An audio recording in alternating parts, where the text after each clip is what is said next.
LWO1 WeatherNet. Liftoff conditions looking pretty good. The STS is ready for launch. Ignition. Liftoff. Falcon 9 has cleared the tower.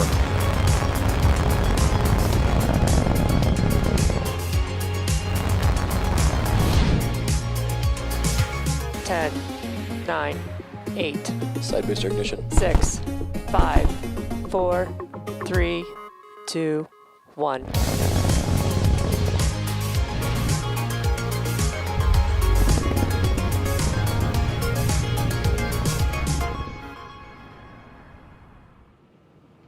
Good evening. It's Monday, February 15th, and you're looking at a live view of Falcon 9 as it awaits its 10:59 p.m. Eastern Time launch from Pad 40 at Cape Canaveral Space Force Station. My name is Jesse Anderson, a lead manufacturing engineer here at SpaceX, joining you from our headquarters in Hawthorne, California. You're watching a live webcast for our 19th Starlink mission and our 5th launch of 2021. If you've been following along, after just a few short weeks, it's already been a very busy year for us here at SpaceX.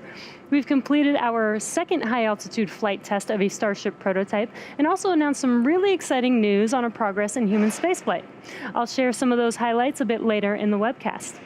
If you've been following along Starlink development, then you know that Starlink is a constellation of multiple satellites that orbit the planet at about 550 kilometers and have the potential to service the entire globe. Because Starlink does not rely on traditional ground infrastructure, it is ideally suited for areas of the globe where connectivity has typically been a challenge or non-existent, such as rural or remote communities. Today, more than 18 million Americans live in areas without access to high-speed internet. Yet internet connectivity is now more important than ever, as so many people are working from home or participating in remote schooling. With Starlink, people can get online in a matter of minutes after receiving the kit in the mail. Starlink is now delivering initial beta service for both domestically and internationally, and will continue expansion to near global coverage of the populated world in 2021. If you're interested in service, we recently started taking orders on a first-come, first-served basis.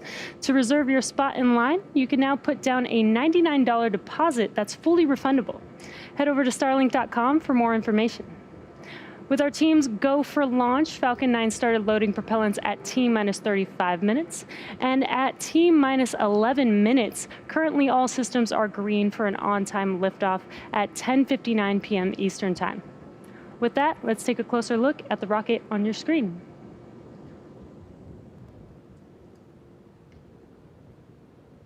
What you're looking at on your screen is a live view of Falcon 9. The two-stage rocket stands 70 meters tall, or 229 feet tall, and that's greater than the wingspan of a 747 aircraft. Falcon 9 was designed from the ground up for maximum reliability. Its simple two-stage configuration minimizes the number of separation events, and with 9 first-stage engines, it can safely complete its missions even in the event of an engine shutdown. The first stage is the bottom 2/3 of the vehicle. It has 9 Merlin engines that do the bulk of the work to get Falcon 9 off of the ground and up into the thinner parts of the Earth's atmosphere. At about 2.5 minutes into flight, it will separate from the second stage and make its way back for landing on a drone ship. Of course, I Still Love You, and you can see a view from the drone ship on your screen. If successful, today will mark the 6th recovery for this booster. In order to help Falcon 9 make a successful landing, it's equipped with 4 hypersonic grid fins positioned near the top of the first stage. The grid fins help orient the rocket during re-entry and guide the rocket during descent. The first stage also has 4 landing legs made of state-of-the-art carbon fiber with aluminum honeycomb, which are positioned at the base of the rocket and deployed just before landing. Above the first stage is the second stage, which has a single Merlin vacuum or MVAC engine, which ignites after the first stage separates. At full power, the Merlin vacuum engine operates with the greatest efficiency ever for an American-made hydrocarbon rocket engine. The second stage is what will carry our Starlink satellites to orbit, deploying at about T+1 hour into the mission. And lastly, our Starlink satellites are safely enclosed inside of the 5-meter or 17-foot diameter payload fairing, and that's what you are looking at on your screen. This is that large structure at the very top of the rocket. This protects the payload from aerothermal loads, heating, and contamination during ascent. Once we reach the vacuum of space, we will jettison the fairing as the second stage continues on its journey to orbit. Today will be the first flight for this fairing, and we will be attempting to recover it by retrieving each half from the water with our recovery vessels, Mystery and Mischief. And on your screen is a view from each one of those recovery vessels. Weather is currently 80% favorable. So with that, the vehicle, satellites, weather, and range are all looking good for an on-time liftoff just a few minutes from now.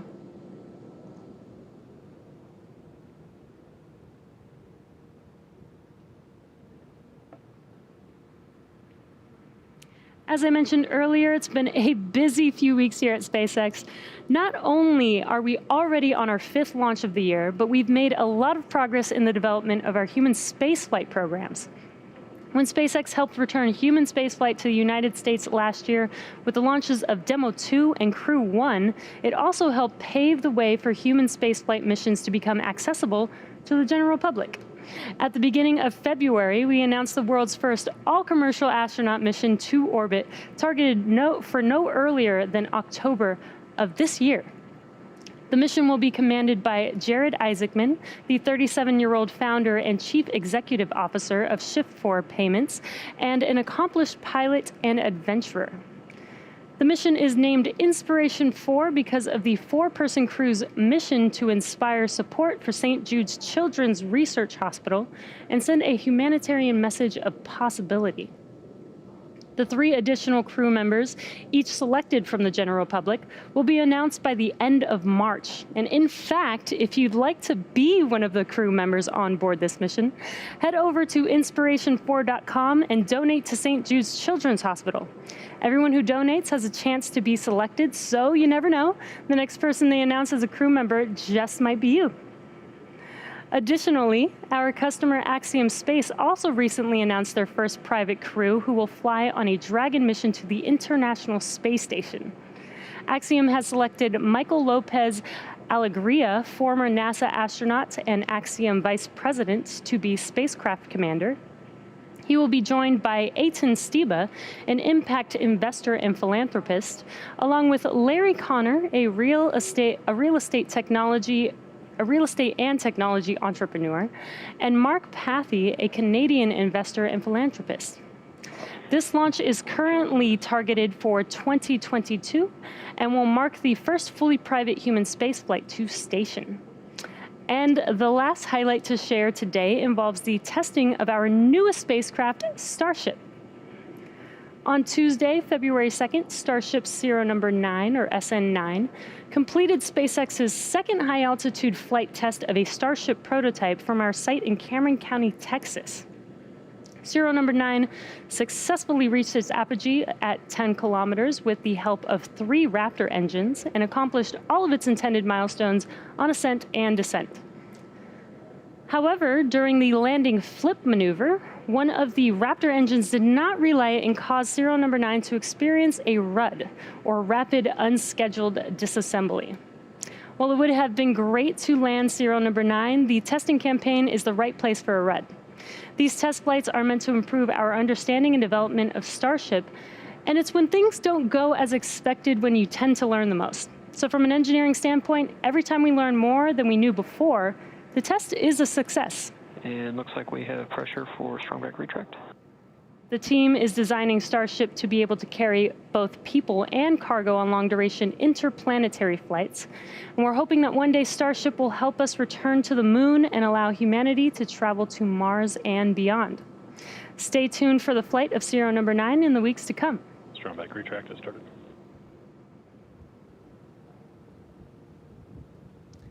Now we're currently just under 4.5 minutes from liftoff, and Falcon 9 is now moving into the final stages of the countdown. And the transporter erector is preparing to retract right now. That is the TE, and that's that white painted structure that you can see on your screen. It's right behind that fairing next to Falcon 9. There you can see a better view of the transporter erector. And the clamps will open up first, and then the transporter erector will then begin to retract away from the rocket slightly. And at T0, hydraulics pull the TE farther away from Falcon 9 as it lifts off. And it may be a little hard to see, but it is slightly moving back right now. Now the TE provides liquids, gases, electrical connections to the second stage, as well as air conditioning to the payload. And the first and second stages are both nearly fully loaded with 1 million pounds of kerosene fuel and liquid oxygen. Super chilled liquid oxygen is our propellant oxidizer. And those white clouds that you can see around the rocket are the moist Florida atmosphere condensing around the areas where the cold gaseous oxygen is venting overboard. Now, first stage should finish prop loading at should have already finished prop loading at T-minus 3 minutes. One LOX load complete. And there's that call out for stage 1 LOX loading complete. Stage 2 will finish up at T-minus 2 minutes in about 40 seconds from now. Falcon 9 is in startup at T-minus 60 seconds, and this means that the rocket's autonomous internal flight computers have taken over the launch countdown. We'll light the Merlin engines at about T-minus 2 seconds, and we use TTEV as our ignition fluid. And when it mixes with oxygen, it burns a green-colored flame. We then allow fuel into the thrust chamber, and the engines come up to full power for liftoff at T0. At liftoff, Falcon 9's first stage has thrust greater than 5 747 airplanes at full power, consuming 700 gallons of fuel per second. The Starlink payload continues to be healthy. The Falcon 9 team is tracking no issues on the rocket. Stage 2 LOX load complete. Weather is still looking good, and the range is green for launch. And you just heard that call out that stage 2 LOX loading is complete. Now, in a few seconds from now that LOX loading is complete, we will clear out that LOX line on the transporter erector, so you will see some venting here. Ground gas closeouts have started. And there you can see the venting on your screen. And at T-minus 1 minute, coming up in about 15 seconds, Falcon 9 will be in startup, and the first and second stages will begin to pressurize for launch.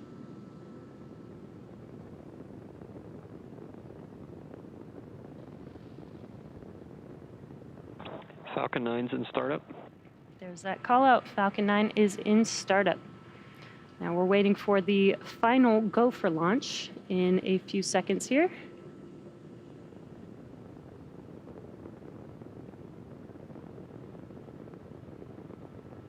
Falcon, Starlink, LD is go for launch. And there is that call out that we are go for launch. So at T-minus 30 seconds. At T-minus 30 seconds, all systems are go for launch, so let's listen into the terminal count and watch as Falcon 9 takes our stack of Starlink satellites into orbit. T-minus 15 seconds. 10, 9, 8, 7, 6, 5, 4, 3, 2, 1, 0. Ignition.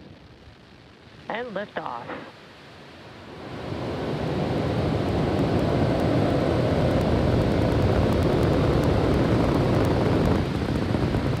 Stage 1 chamber pressures are nominal.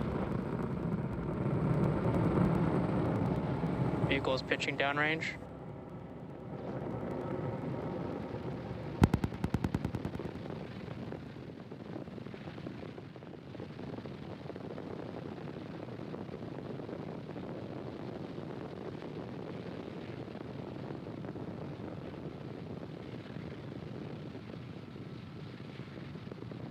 At T plus 40 seconds into flight, Falcon 9 has successfully lifted off Telemetry are nominal.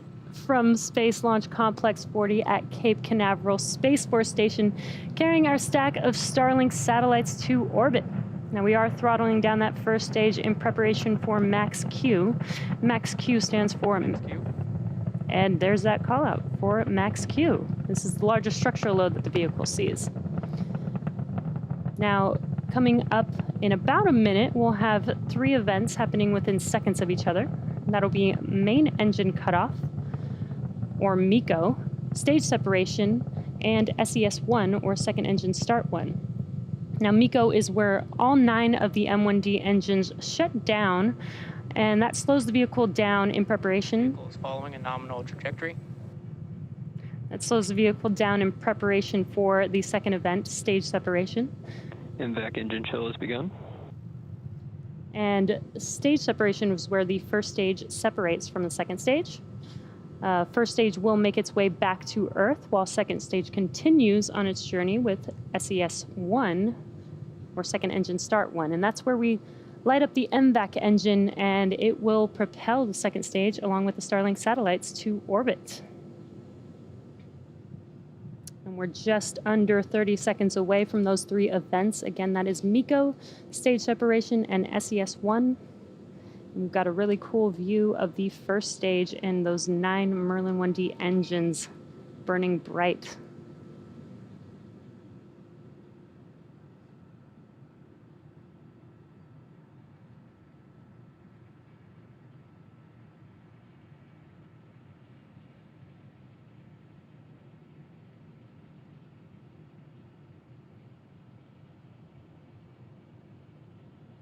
Stage separation confirmed.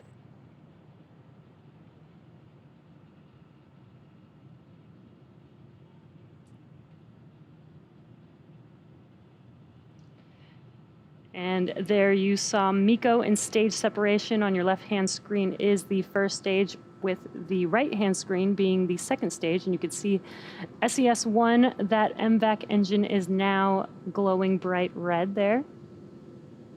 And in a few seconds from now, we should have fairing deploy. Separation confirmed. And there you could see on your right-hand screen, the fairing has deployed. As a reminder, we will be attempting to recover the fairing halves today with our recovery ships Mystery and Mischief.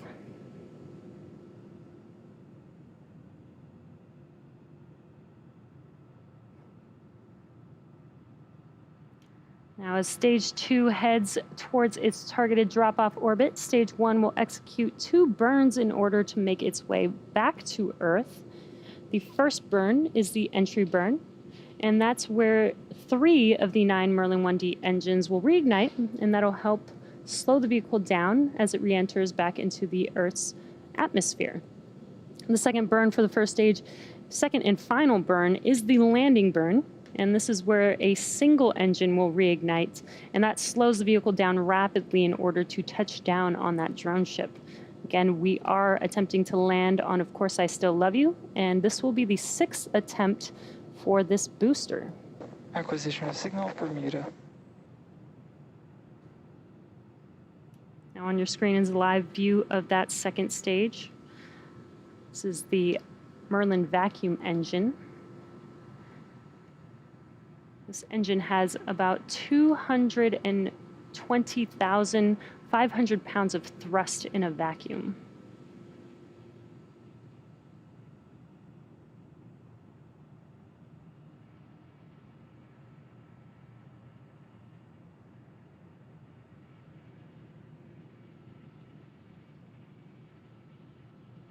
We're just under a minute and a half away from the entry burn on the first stage.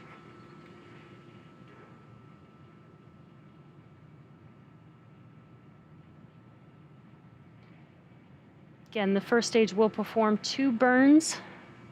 It will be the entry burn and the landing burn. And then just 20 seconds or so after that landing burn has concluded, the second stage will have SECO-1, or second engine cutoff 1.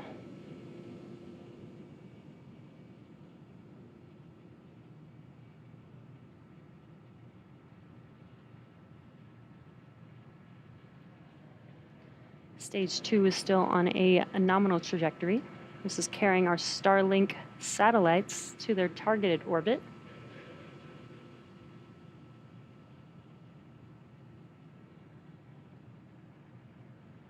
We are just about 30 seconds away, or under 30 seconds away, from that entry burn starting up on the first stage. The entry burn will last about 20 seconds long. And again, it will be 3 of the 9 engines reigniting. Stage 1 FTS is saved.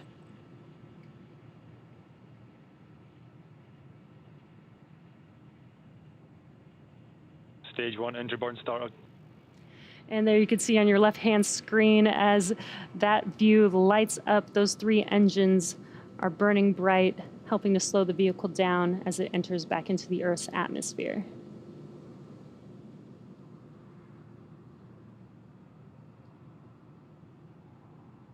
Stage 1 entry burn shut down.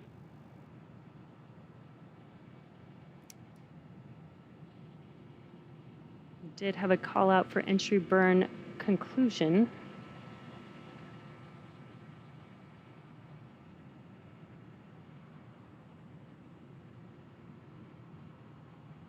Stage 2 is still looking nominal.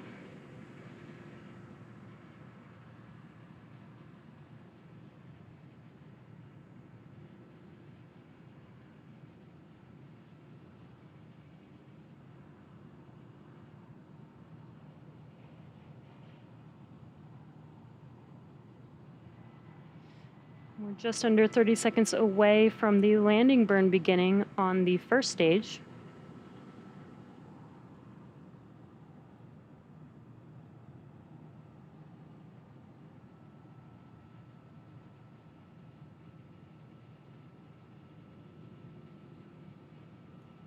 And we are attempting to land on Of Course I Still Love You for the 6th time for this booster. Got a live view from the drone ship on your left-hand side.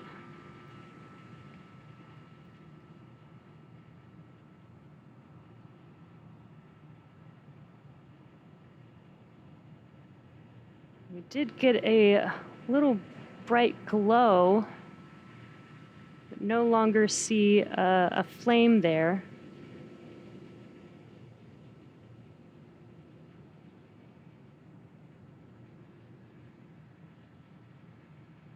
Right-hand screen, stage 2 is still looking nominal.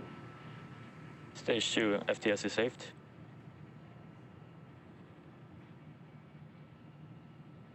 And it does look like we did not land our booster on Of Course I Still Love You tonight. It is unfortunate that we did not recover this booster, but our second stage is still on a nominal trajectory. And there's that call out for SECO, as I mentioned earlier. That is second engine cutoff 1. Again, we are doing 2 burns for this MVAC engine. Nominal insertion orbit. And there's that. Loss of signal at Cape. There's that call out for a good orbit. So now stage 2 is going to coast in this orbit for the next 35 minutes or so. So we'll see you back here at T plus 45 minutes for a second stage relay.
Acquisition of signal, Newfoundland.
loss of signal Bermuda.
Expect loss of signal, Newfoundland.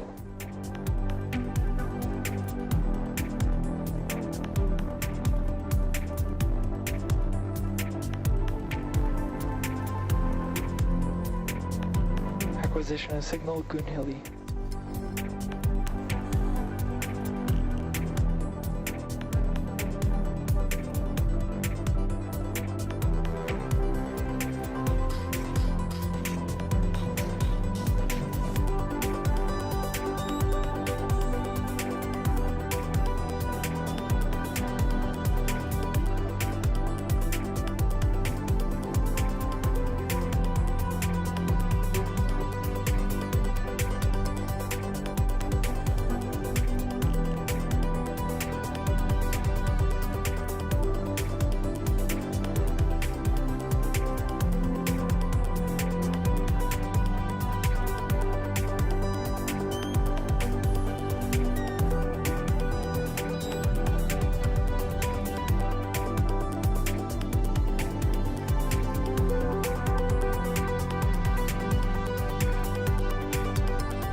to signal Goonhilly.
Acquisition of signal, Diego Garcia.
Welcome back to the webcast for Starlink. We had an on-time liftoff at 10:59 p.m. Eastern Time, and we did have a successful sixth flight of this first day's booster. Unfortunately, we were not able to stick the landing today, but our second stage is still looking good on a nominal trajectory and getting ready for SES-2 in a few seconds. SES-2 is second engine start, and that will be a very, very short burn, just a 1-second burn here. And this 1-second burn will get us to our targeted drop-off orbit.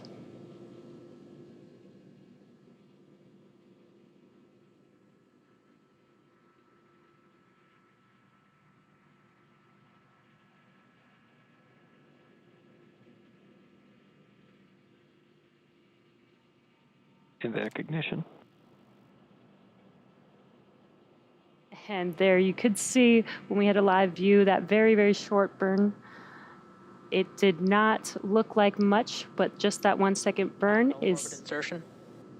that 1-second burn is all we need, and we got good confirmation of good orbit. So we do have another 18-minute coast phase before we deploy our next batch of Starlink satellites into orbit. During this time, the spacecraft will start to spin along its central axis, giving the Starlink satellites the momentum that they need to space themselves out over time after they deploy. While this happens, sit back and enjoy the space jams. We'll see you back here at T+1 hour and 4 minutes.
Lost the signal, Diego Garcia.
Acquisition of signal, Tasmania.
Welcome back to our Starlink mission. We did have an on-time liftoff tonight at 10:59 p.m. Eastern Time and a successful sixth flight of this first stage booster. We were not able to land the first stage, which is a bummer, but our second stage did have 2 successful burns of the MVAC engine and is now getting ready to deploy our Starlink satellites in a few seconds. And you can see a live view on your screen of the Starlink satellites in space with Earth in the background.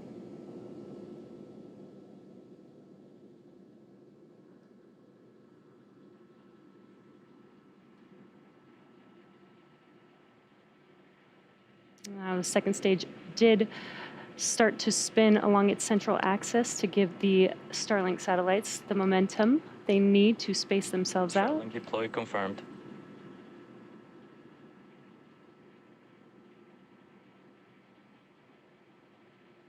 And what you're looking at on your screen are these Starlink satellites drifting away from second stage. This is confirming deployment of our payload. Shortly, they will deploy their solar array, and over the next few days and weeks, they will distance themselves from each other and use their onboard ion thrusters to make their way to their operational orbit. And that brings our webcast to a close. Thank you to the range and the FAA for supporting today's mission. And thanks to all of our viewers and every one of you that has signed up or placed an order for service. Thanks for joining us, and have a great night.